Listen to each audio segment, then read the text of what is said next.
Chapter 9, Mishnah 3. The Mishnah now turns to the laws governing the sale of houses in Eretz Yisrael. As with ancestral fields, the Torah allows the houses to be redeemed, but the rules for redeeming them differ in many cases from the laws governing the redemption of fields.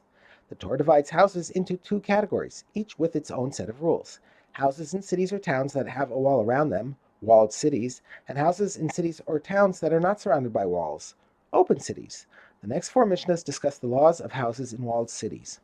If someone sells a house from among the houses of a walled city, he may redeem it at once and need not wait 2 years as in the case of ancestral fields.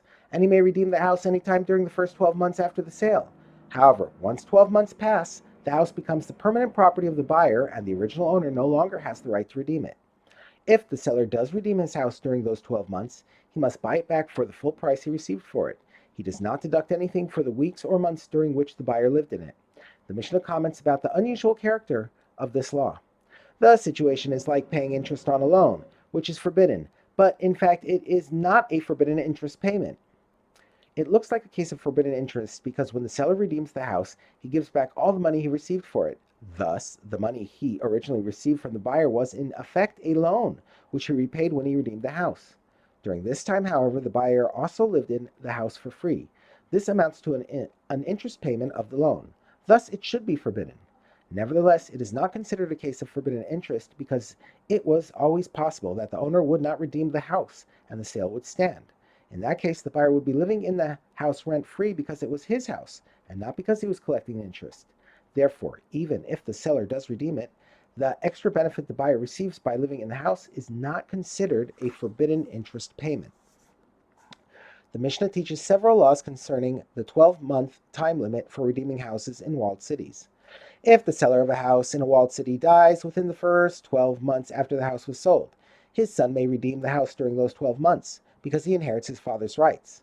If the buyer dies within those 12 months and his son inherits the house, the seller may redeem the house from the hand of the son because the son inherits the house only to the extent that his father owned it. Since the father had to allow the seller to redeem it during the first 12 months, the same is true for the son. If someone buys a house in a walled city and sells it to someone else, the original owner counts the year during which he may redeem the house only from the time he sold it to the first buyer, as it says in Vayikra chapter 25, verse 30. But if the house is not redeemed until a full year is completed for him, then the house shall pass forever to the one who bought it. The words "for him" refer to the original seller. This teaches that the year with regard to redeeming houses is always counted from when the original seller sold the house, even if the house was later sold by the buyers to others. The verse states that the time for redemption is a full year. The Mishnah defines what is considered a full year. When the verse states a full year, it means to include the extra month of a leap year. That is, if the house was sold in a leap year, the owner may redeem the house until 13 months after he sold it, because the extra month is considered part of the full year. According to this, the words "a full year" do not apply every year, but only in a leap year. The next Tana disagrees.